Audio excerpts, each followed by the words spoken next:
The morning Claire told me she was leaving felt rehearsed, like she'd been practicing the words in front of a mirror for weeks. We were in the kitchen, that familiar Sunday morning space where most marriages either bloom or quietly die.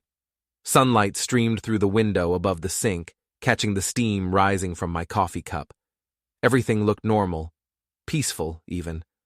She stood by the counter, phone in hand, not quite looking at me. "I need to tell you something," she said. I glanced up from my newspaper. Old habit. I still read the physical paper on Sundays, something my father used to do. Claire always said it made me seem older than I was. Maybe she was right. "What's up?" I asked, folding the business section. She took a breath, the kind people take before jumping into cold water. "I'm going on a retreat, to Napa, just for a few days." I nodded slowly. "When?" "This weekend. I already booked it." There was something in her tone, something defensive, as if she expected me to argue. But I didn't. I was 49 years old, married for 13 years, and I knew when a battle wasn't worth fighting. More importantly, I knew when a battle had already been lost. "A retreat," I repeated. "Like a spa thing?" "No, not exactly. More like meditation, journaling, wine tasting. Time to clear my head. I've been feeling overwhelmed lately." She had been overwhelmed. That much was true, but not in the way she was implying. Over the past 6 months, Claire had become someone I barely recognized. She'd started working out at odd hours, coming home late from meetings, and spending more time on her phone than she ever had before. When I'd ask about her day, she'd give me vague, surface-level answers. The intimacy we'd built over more than a decade had evaporated like morning fog. I could have pressed her then, could have asked the questions that were sitting heavy in my chest, but what would that accomplish? If someone wants to leave, they'll find a way. If someone wants to lie, they'll perfect the story. "Okay," I said simply. She blinked, surprised. "Okay?" "Yeah, take all the space you need." Her shoulders relaxed. She even smiled, though it didn't reach her eyes. "Thank you, Evan. I really appreciate you understanding." I took a sip of my coffee and returned to the newspaper, though I wasn't reading anymore. The words on the page had become meaningless shapes. When someone needs space, it's rarely about air. It's about lies. Claire left Friday morning with a small rolling suitcase and a yoga mat she'd never used before. She kissed me on the cheek goodbye, a gesture that felt more like protocol than affection, and drove off in her silver Acura. I watched from the living room window until her car disappeared around the corner. The house felt different without her. Not quieter exactly, but emptier. I spent Friday evening doing mundane things, laundry, dishes, catching up on work emails. Saturday, I went to the gym, grabbed lunch at our usual spot, and tried not to think about what she might be doing in Napa, who she might be with. But of course, I was thinking about it. How could I not? Sunday afternoon, my phone rang. Lila, Claire's younger sister. "Hey, Evan," she said, her voice cautious. "Got a weird question for you." "What's up?" "Did you book a romantic couples package for Napa?" I felt my stomach drop, that sensation of stepping off a curb that's higher than you expected. "No," I said slowly.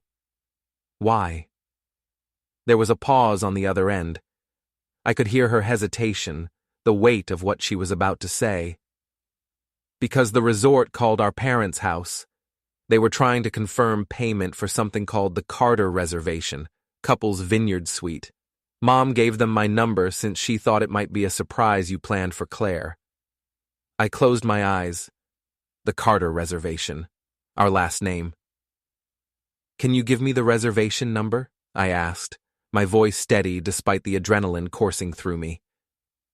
Lila rattled off a string of numbers and letters. I wrote them down on the back of an envelope. "Thanks, Lila. I'll look into it." "Evan," she said, her voice softer now. "Is everything okay?"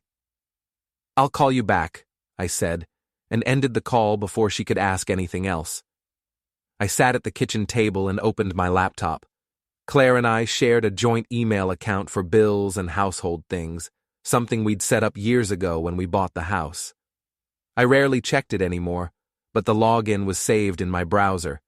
I typed the reservation number into the search bar. The email appeared immediately. Subject line: Your romantic vineyard getaway confirmation. My hands were steady as I clicked it open. Years of working in finance had taught me to stay calm when reviewing numbers, even when the numbers didn't add up. This was no different. This was just data, just information. The confirmation showed all the details: arrival date, departure date, the name of the resort, the specific suite, and there, listed under guest names, Claire Carter and Ryan Pierce. Ryan Pierce, her ex-boyfriend. The same Ryan Pierce she'd dated before we met, the one she'd occasionally mention in passing when telling stories about her 20s. The one she'd stayed friends with on social media, whose posts she'd sometimes like or comment on. The one I'd never worried about because, after all, they were ancient history. Except history has a way of repeating itself when you're not paying attention. I read through the rest of the email. Under the relationship status field, someone had selected married couple. I sat back in my chair and laughed. Not a happy laugh, but the kind that escapes when reality becomes so absurd that your brain doesn't know how else to process it. The package details were listed below: couples massage, private wine tasting for 2, candlelit dinner overlooking the vineyard, rose petal turn-down service, complimentary champagne. Every detail screamed romance. Every detail screamed lies. I scrolled further and found the pricing breakdown. The total came to just over $3,000, charged to our joint credit card, the one I paid off every month without looking at the individual transactions because I trusted my wife. How many other charges had I missed? How many other lies had I funded? I didn't call Claire. I didn't send angry texts or demand explanations. What would be the point? She'd already made her choice, and the evidence spoke louder than any confrontation ever could. Instead, I did what I'd been trained to do in my career: document everything. I took screenshots of the email. I saved the confirmation number. I downloaded a copy of the receipt that showed the package details. I created a folder on my desktop labeled Legal Documents and stored everything there, organized by date. Then I did something that felt both petty and necessary. I replied to the hotel's confirmation email. Hello, I received this confirmation for a reservation under the name Carter. Could you please verify the registered guest names for my records? Thank you, Evan Carter. I sent it before I could second-guess myself. The response came within 15 minutes. Dear Mr. Carter, thank you for contacting us. I can confirm that the reservation is registered for Ms. Claire Carter and Mr. Ryan Pierce, listed as a married couple. The booking includes our romantic vineyard getaway package with suite accommodations from September 27th 30.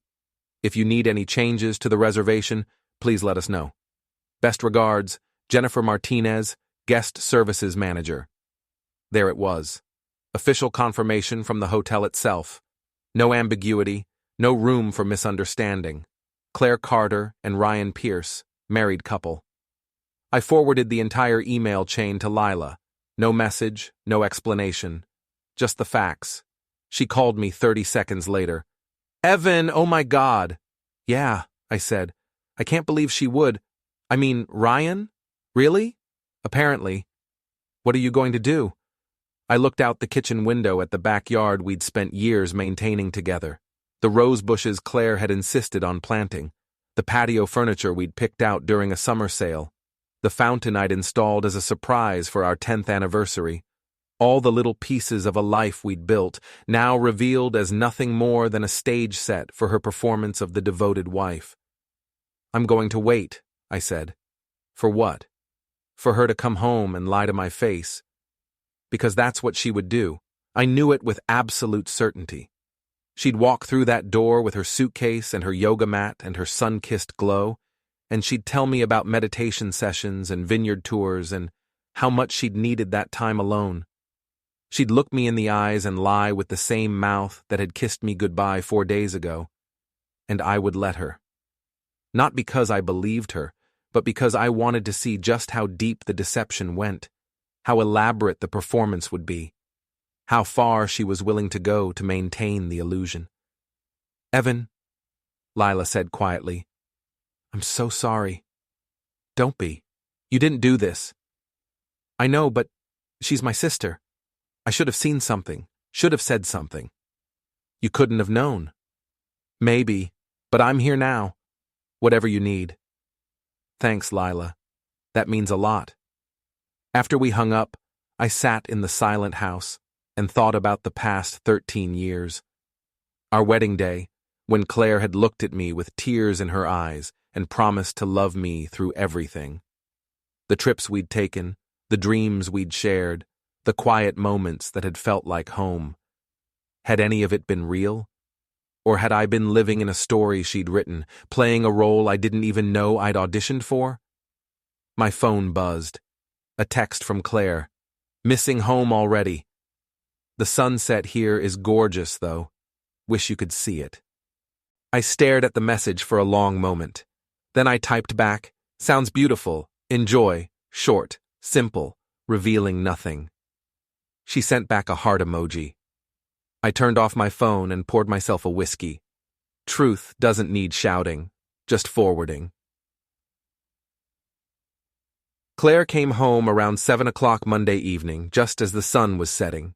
I was in the living room reading, or pretending to read. The book in my hands might as well have been written in a foreign language for all I was absorbing. My eyes tracked the words, but my mind was elsewhere, rehearsing this moment over and over. I heard her key in the lock, heard the familiar sound of her suitcase wheels on the hardwood floor of the entryway, heard her set down her bags with a soft thud. "Evan," she called out, "I'm home." Her voice was bright, cheerful, the voice of someone who'd just returned from a relaxing getaway, not a 4-day affair with her ex-boyfriend at a romantic couples resort. I kept my eyes on the book. "Welcome back." She appeared in the doorway of the living room, and I forced myself to look up. She was radiant, tanned, glowing, her hair loose around her shoulders in a way that made her look younger. She wore a sundress I didn't recognize, white with small blue flowers, new, probably bought for the trip, for him. "Hey," she said, smiling at me, "I missed you." The lie slipped from her lips so easily, so naturally, as if she'd been practicing. "Did you?" I asked, setting the book down on the coffee table. "Of course I did." She came into the room, perching on the arm of the couch near where I sat. It was good to have some time to myself, but by yesterday I was ready to come home. "That's nice." She was studying me now, her smile faltering slightly. "Is everything okay?" "Everything's fine. You seem distant." I almost laughed. She'd spent 4 days at a romantic resort with another man, listing him as her husband, and she had the audacity to tell me I seemed distant. "Just tired," I said. "Long weekend." Her face softened. "I'm sorry I left you alone. I know the timing wasn't great." "It's fine. You needed space." I did. And honestly, Evan, it really helped. I feel like I can see things more clearly now. I feel renewed. I bet she did. "Tell me about it," I said, leaning back in my chair. "The retreat. What was it like?" Her eyes lit up, and she launched into her prepared story. The meditation sessions at sunrise, the journaling workshops, the guided vineyard tours where she learned about terroir and tannins, the healthy meals, the yoga classes, the quiet evenings spent reflecting on her life and her goals. It was a good story, detailed, convincing. If I hadn't seen the email, I would have believed every word. "It sounds amazing," I said when she finished. "Really transformative." It was. I think I needed that more than I realized. She reached over and squeezed my hand. "Thank you for being so understanding about it. Not every husband would be so supportive." That was true. Not every husband would sit quietly while his wife returned from a romantic getaway with another man, listing him as her spouse. But then again, not every husband had the proof I had sitting in an envelope on the coffee table. "Claire," I said, pulling my hand away gently, "I need to show you something." Her brow furrowed. "What?"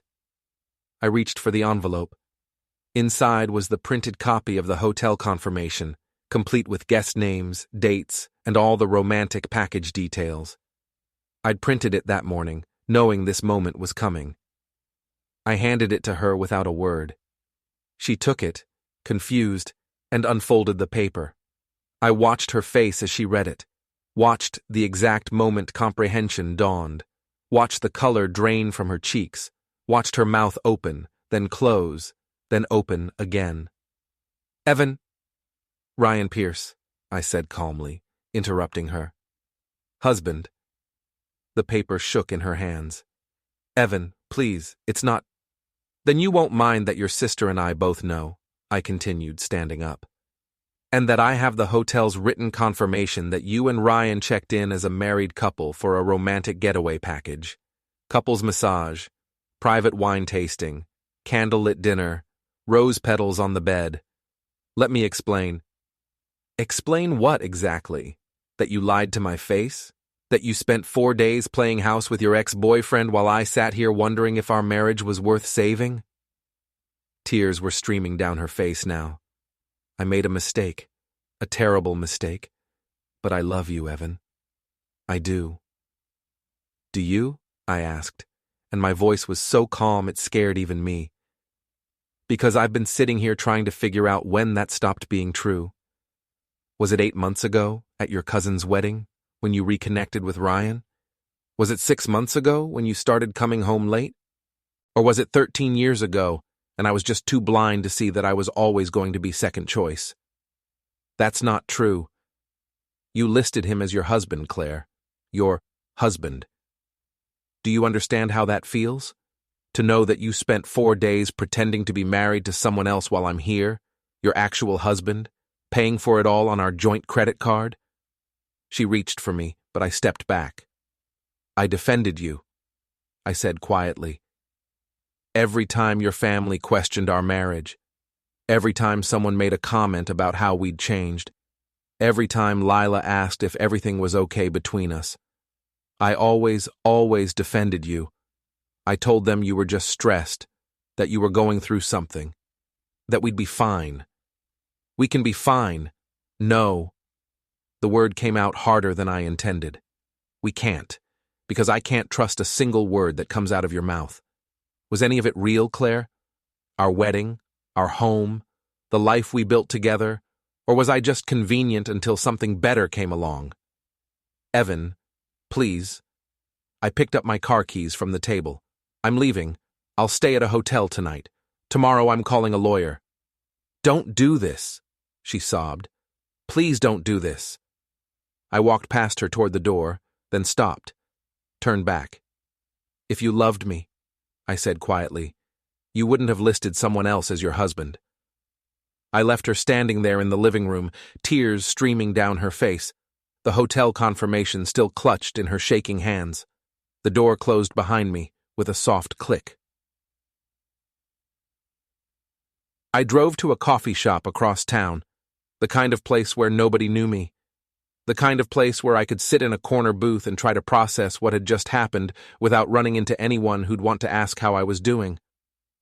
I ordered a black coffee and sat staring at my phone. Lila had texted me 6 times, "Are you okay?" Claire called me crying, "What happened? Please answer Evan, I'm worried, call me." I finally typed back, "At coffee shop. Give me an hour." Her response was immediate. "I'm on my way." I started to tell her not to come, but honestly, I didn't want to be alone. Not tonight. She arrived 40 minutes later, sliding into the booth across from me with a look of fierce protectiveness on her face.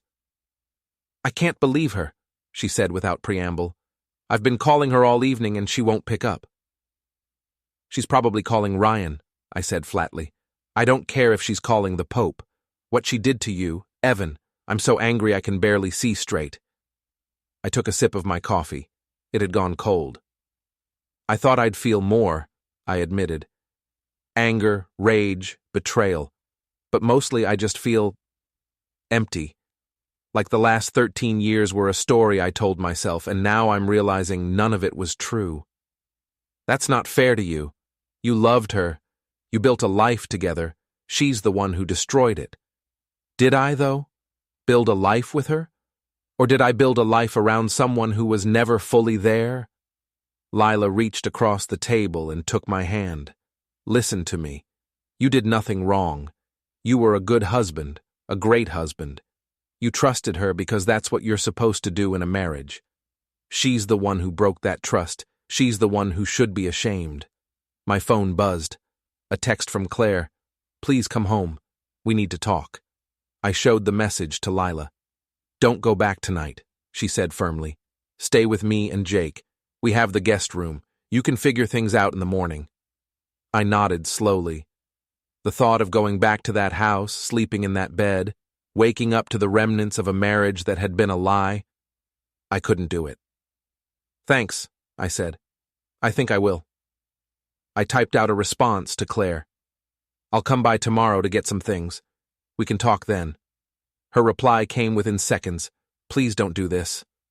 I love you. I turned off my phone. That night, lying in Lila and Jake's guest room, I stared at the ceiling and let myself feel everything I'd been holding back. The betrayal, the humiliation, the deep, aching sadness of losing something I'd thought was forever. But underneath all of that, there was something else, something unexpected, relief. Because as much as it hurt, as much as I'd loved who I thought Claire was, I didn't have to wonder anymore. I didn't have to second-guess my intuition, or explain away the red flags, or convince myself that everything was fine when it clearly wasn't. I knew the truth now, and truth, no matter how painful, was better than living in a beautiful lie. That night, I couldn't sleep. I lay in the guest bed staring at the ceiling, replaying every moment of the last 6 months, all the signs I'd ignored because I wanted to believe in us. The way Claire's laugh had changed, becoming forced and hollow when I told jokes that used to make her genuinely smile. The new workout routine she'd adopted, suddenly caring about her appearance in ways she never had before. The expensive lingerie I'd found in her drawer, tags still on, that she'd never worn for me. How many times had she worn it for him? The thought made my stomach turn.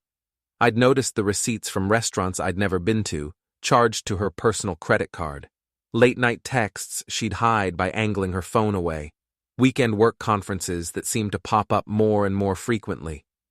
I'd told myself I was being paranoid. That marriage required trust. That questioning her every move would poison what we had. But the poison had already been there, slowly killing us from the inside while I pretended everything was fine.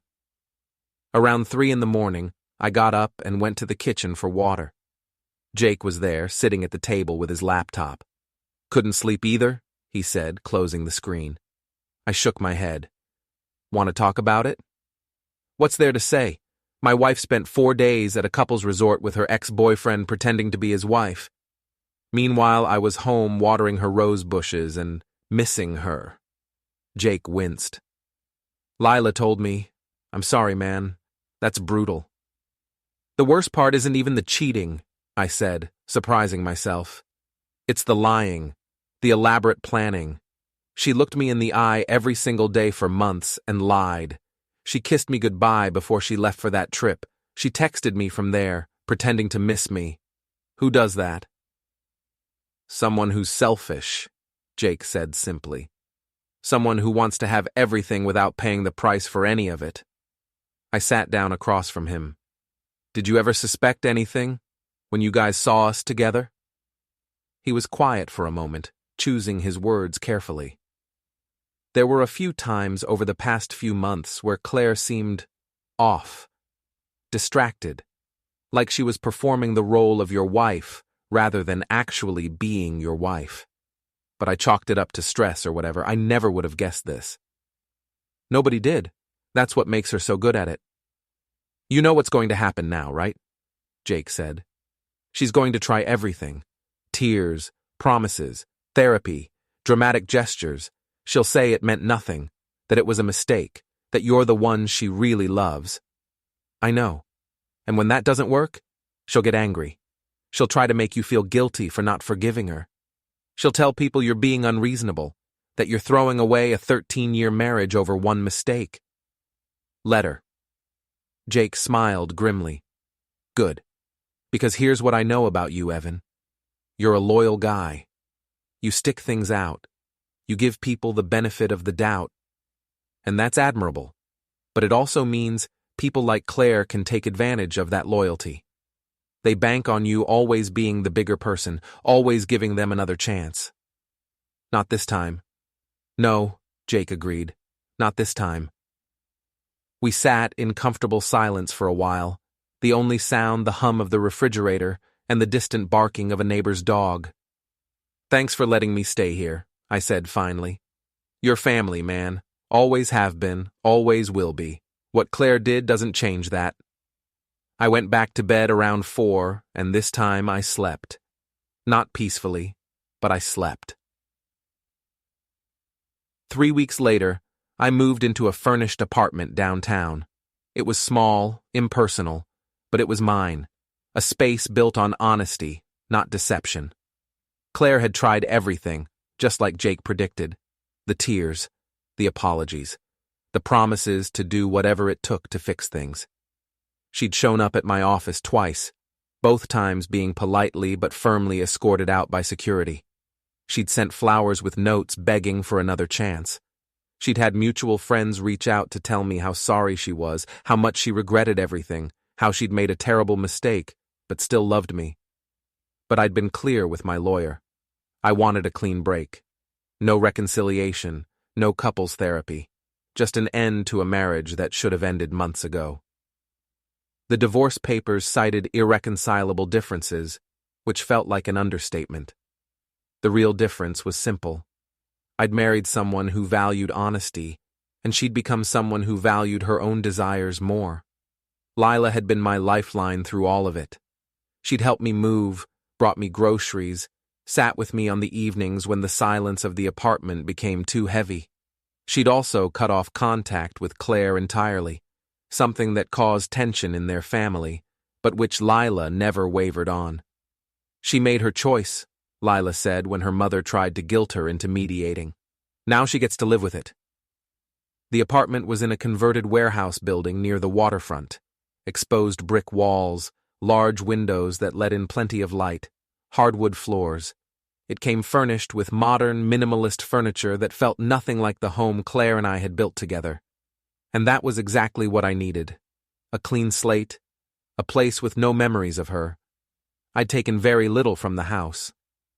My clothes, my books, my laptop, a few pieces of art I'd bought before we got married. Everything else, the furniture, the dishes, the photos, the accumulated debris of 13 years together, I left for her to deal with. Let her sit in that house surrounded by reminders of what she'd thrown away. One Saturday afternoon, I was unpacking the last of my boxes when my phone rang. Unknown number. I almost didn't answer, but something made me pick up. "Mr. Carter?" a woman's voice asked. "Yes?" "This is Jennifer Martinez from the Napa Valley Resort. I'm calling because we received an unusual request regarding your wife's reservation from September." I sat down on the couch, a smile tugging at my lips despite myself. "What kind of request?" "Ms. Carter called asking us to remove the reservation from our records and delete any confirmation emails we sent. She claimed there was an error with the booking." Of course she did. Now that the divorce was underway, she was trying to erase the evidence. Too late. "And you're calling me because?" "Because the reservation was charged to a credit card in your name, Mr. Carter. According to our records, you're listed as the account holder. We wanted to verify whether you'd like us to comply with her request." "No," I said firmly. "Please keep all records intact. They may be needed for legal proceedings." "Understood, Mr. Carter. We'll maintain everything in our system." "Thank you, Jennifer. I appreciate you checking with me first." "Of course. And Mr. Carter, I'm sorry you're going through this. For what it's worth, Our staff remembers them from their stay. They seemed very much in love. The words stung, but I kept my voice neutral. I'm sure they did. Thank you again. After we hung up, I sat there for a long time, looking around my new apartment. It wasn't much, but it was honest. It was a space built on truth, not lies. No pretending, no performing. Just me, figuring out who I was without her. My phone buzzed with a text from Lila. Dinner tonight? Mom made lasagna. I smiled and typed back, I'll be there. Some retreats are meant to heal the soul. Others just reveal who you're willing to betray it with. Claire had gone to Napa seeking escape. Instead, she'd given me freedom. And for that, strangely enough, I was grateful. The weeks turned into months. Fall gave way to winter, and I settled into a new rhythm. Work, gym, reading, occasional dinners with Lila and Jake or a few friends from college I'd reconnected with. Simple, uncomplicated, honest. I started going to therapy, something I probably should have done years ago. Dr. Chen was in her late 50s with kind eyes and a no-nonsense approach that I appreciated. Tell me about the marriage, she said in our first session. I thought it was good, I said. I thought we were partners. I thought we were building something together. Turns out I was the only one building. She was just waiting for something better to come along. Is that really what you think? I considered the question. I don't know. Maybe she did love me once. Maybe she even thought she still loved me when she went to Napa with Ryan.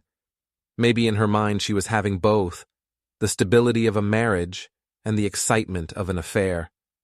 Maybe she thought she could keep both forever. But she couldn't. No, because I found out. And that's the thing that bothers me most. If her sister hadn't called about that reservation, if the hotel hadn't made that mistake of contacting her parents, I might still not know. She might still be lying to me right now. How long would it have gone on? Does it matter? Doesn't it? Dr. Chen leaned back in her chair. What I'm hearing is that you're less hurt by what happened and more hurt by what it revealed about who your wife really is, or was. She was right. The affair itself was painful, yes. But the real wound was deeper. It was knowing that the woman I'd loved, the woman I'd trusted, was capable of such elaborate deception. It was realizing that I'd been living with a stranger for months, maybe longer, and never knew it. How do you trust anyone again after something like this? I asked. Carefully, Dr. Chen said, and slowly. But also, you have to remember that what Claire did says everything about her and nothing about you. You didn't make her cheat. You didn't make her lie. Those were her choices. I know that intellectually. But emotionally, you wonder what you did wrong. What you could have done differently. If you'd been a better husband, more attentive, more exciting, would she have stayed faithful? I nodded. And the answer is no. Because people who cheat, people who lie like that, they do it because of something broken in themselves, not because of anything their partners did or didn't do. I wanted to believe her. Some days I did. Other days, I found myself replaying moments from the marriage, looking for clues I'd missed, wondering if I'd been a fool all along. The divorce was finalized on a Tuesday morning in March. It was anticlimactic, really. We met at the courthouse, signed papers in front of a notary, and walked out separate people. Claire looked tired, older. She'd cut her hair short, and there were dark circles under her eyes that makeup couldn't quite hide. "I'm sorry," she said, as we stood on the courthouse steps. "For everything." I nodded. "I know." "Are you happy?"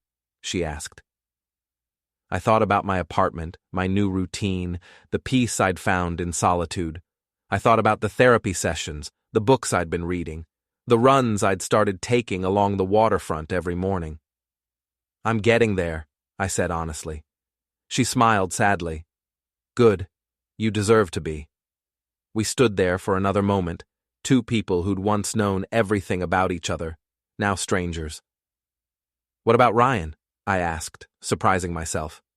She looked down. We're not together. It turned out he just wanted the fantasy. When things got real, when my marriage ended, he didn't want the responsibility. I could have said a lot of things in that moment. Could have pointed out the irony, the justice, the predictability of it all. But I didn't. Because at the end of the day, her pain wasn't my burden anymore. I hope you figure things out, Claire, I said. And I meant it. You too, Evan. I walked to my car and didn't look back. That chapter of my life was closed, the pages were sealed, and somewhere in Napa Valley, there was a resort that still had a record of the moment when Claire had chosen a fantasy over reality, a lie over truth, and someone else's name over mine. I'd kept the printed confirmation email, not out of spite, but as a reminder. A reminder that truth always surfaces, that lies have expiration dates, and that sometimes the best thing you can do for yourself is simply let someone go when they ask for space, because space is exactly what they'll have to live with. Forever. Later that evening, I met Lila for dinner at a small Italian restaurant near the waterfront. It had become our tradition over the past few months, a weekly meal where we could talk about anything and everything. It's official then, Lila said, raising her wine glass. It's official, I confirmed, touching my glass to hers. How do you feel? Lighter, freer, like I can finally breathe again without wondering what lie I'm going to discover next. You deserve that. You deserve someone who chooses you, every single day. Maybe someday, I said, but right now, I'm learning how to choose myself. The waiter brought our food, and we ate in comfortable silence for a while. Outside the windows, the harbor lights reflected off the dark water, creating patterns that shifted and changed with the tide. Can I ask you something? Lila said. Sure. Do you still love her? I thought about it. Really thought about it. I love who I thought she was. The woman I married, the woman I built a life with. I'll probably always love that version of Claire. But that woman doesn't exist. Maybe she never did. So no, I don't love the real Claire. I don't even know who that is. Lila nodded slowly. That's very honest. I'm trying to be. Honesty seems to be in short supply these days. Not with you. My phone buzzed. A message from my lawyer. Final decree has been filed with the court. You're officially divorced. Congratulations on closing this chapter. I showed the message to Lila. Well then, she said, flagging down our waiter. We need champagne. And so we toasted. To new beginnings. To truth. To the courage it takes to walk away from a lie, even when that lie once looked like love. The waiter brought the champagne, and we ordered tiramisu to share.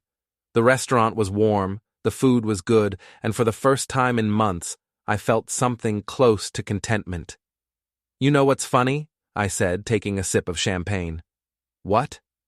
If you'd asked me a year ago if Claire and I would make it to our 15th anniversary, I would have said absolutely. I would have bet everything on us. I was that sure. You loved her. I did. But more than that, I trusted her. I trusted us. And she knew that. She knew I would never suspect her, never question her, never doubt her story. She used my trust as a weapon against me. That's what makes it so unforgivable, Lila said. It wasn't just the affair.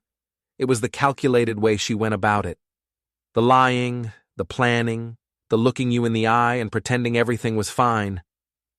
The thing that keeps me up at night, I admitted, is wondering if Ryan was the first, or the only one. Lila was quiet for a moment.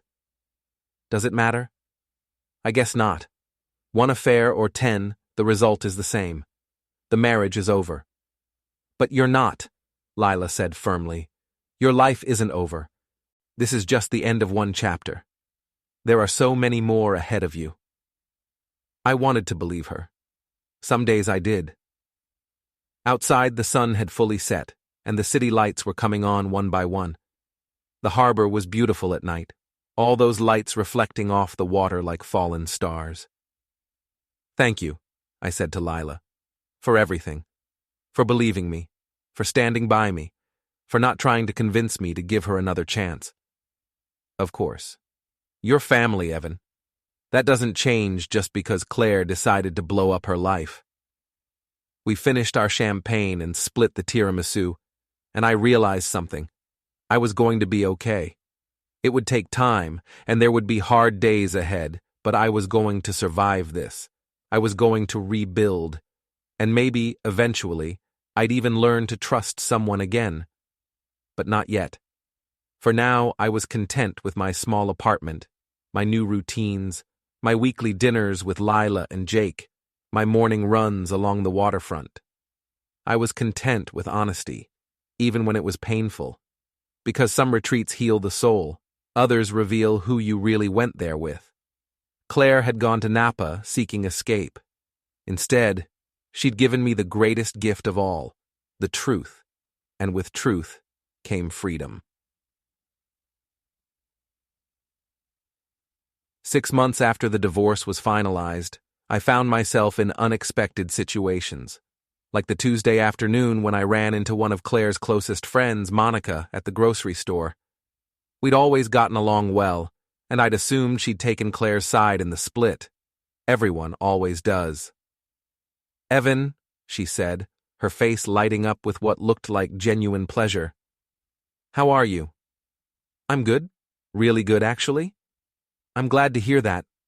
She paused, clearly wanting to say more. "Listen, I know this might be awkward, but I want you to know that not everyone bought Claire's version of what happened." I was surprised. "Her version?" "That you were controlling, that you didn't give her space, that the marriage ended because you were suffocating her." Monica shook her head. "Some of us knew better. Some of us saw how she changed, how she pulled away from everyone, not just you. And when the truth came out about Ryan and Napa, well, let's just say it confirmed what a lot of us had suspected. I appreciate you telling me that. You were always good to her, Evan.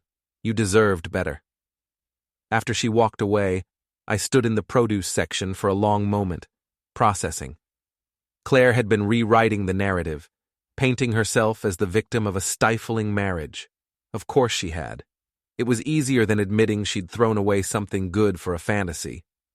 But the truth had a way of coming out. It always did. A year after the divorce, I started seeing someone. Her name was Sarah Mitchell, and we'd worked together years ago before she moved to Seattle. She'd moved back to San Diego, and we'd reconnected at a bookstore downtown. Sarah was different from Claire in every way. Where Claire had been calculated, Sarah was genuine. Where Claire had been secretive, Sarah was open. Where Claire had lied, Sarah told the truth, even when it was uncomfortable. "I need to tell you something," she said on our 4th date, over dinner at an Italian restaurant near the waterfront. My stomach tightened. Here it was, the other shoe, finally dropping. "I was married before," she continued. "It ended badly. He cheated, I found out. We divorced. It was 3 years ago, but it still affects me. I still have trust issues. I still catch myself looking for signs that you're lying to me, even though you've given me no reason to doubt you." I reached across the table and took her hand. I was married too. For 13 years. She cheated. I found out when her sister accidentally called me about the couple's resort reservation she'd booked with her ex. They listed themselves as husband and wife. Sarah's eyes widened. "Oh my God." "Yeah, so I get it. The trust issues, the hypervigilance, the waiting for it to happen again, I get all of it. We're quite the pair, aren't we? Maybe that's exactly what we need. 2 people who understand that trust isn't automatic, that it has to be built, piece by piece, day by day." She smiled, tears in her eyes. "I'd like that." And so we built it, slowly, carefully, with honesty as our foundation. When Sarah had a late meeting, she'd text me the name of who she was meeting with and where. Not because I asked, but because she wanted me to know. When I went out with friends, I'd send her pictures, include her in the conversations. make sure she never felt excluded or suspicious. It wasn't perfect. We both had moments of doubt, flashes of old pain that made us question everything. But we talked through them. We didn't let them fester. We chose honesty, even when it was hard, especially when it was hard. 18 months after the divorce, Claire's mother Margaret called me. We hadn't spoken since the day I'd moved out of the house. "Evan," she said, her voice hesitant. "I hope it's okay that I'm calling." "It's fine, Margaret. What's up?" "I wanted to apologize for not reaching out sooner, for not being there for you during everything. I was caught between being Claire's mother and knowing that what she did was unforgivable." I was quiet for a moment. Margaret had always treated me like a son. Her silence after the divorce had hurt more than I wanted to admit.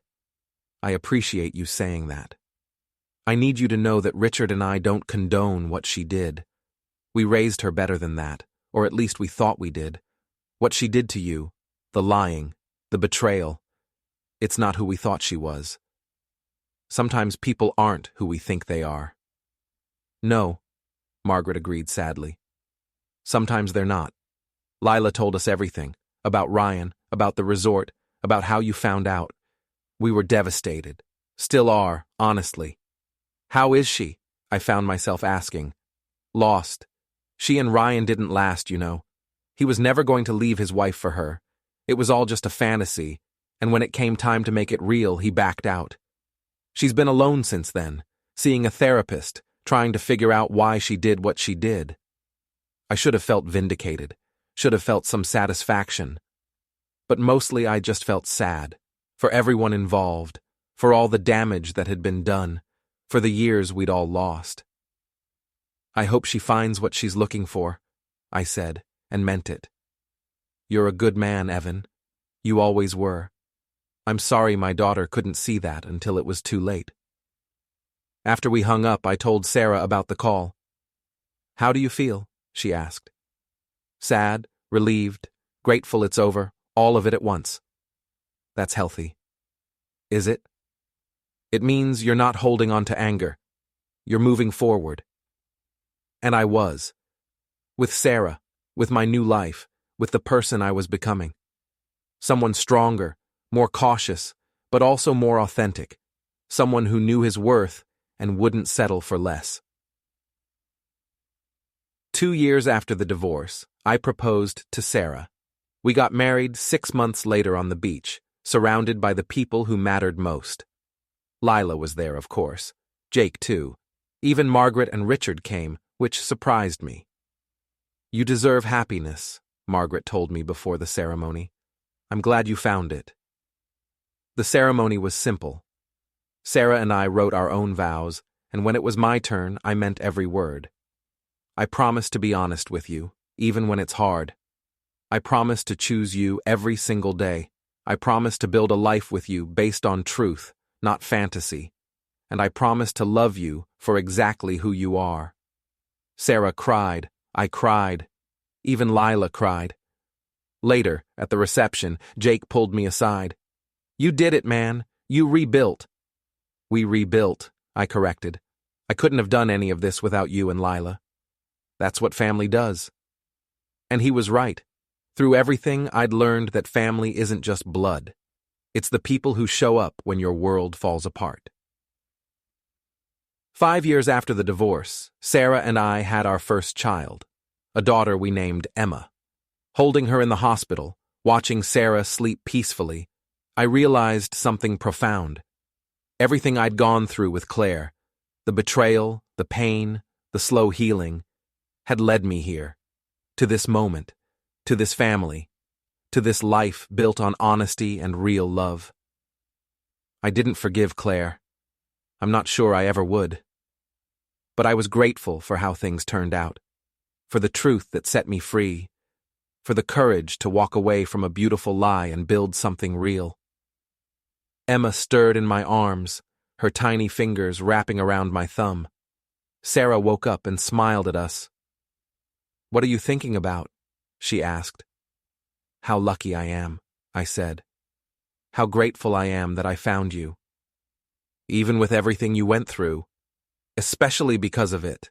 It taught me what I deserve, what real love actually looks like. Sarah's eyes filled with tears. I love you. I love you too. And I did. Completely, honestly, without reservation. Because some retreats heal the soul, others reveal who you really went there with. Claire had gone to Napa seeking escape. Instead, she'd given me the greatest gift of all, the truth. And with truth came freedom. The freedom to rebuild, the freedom to love again, the freedom to create a life worth living. Not despite the pain, but because of it. And that was the real ending. Not the divorce or the betrayal, but this moment, this family, this life, built on a foundation of truth. Finally.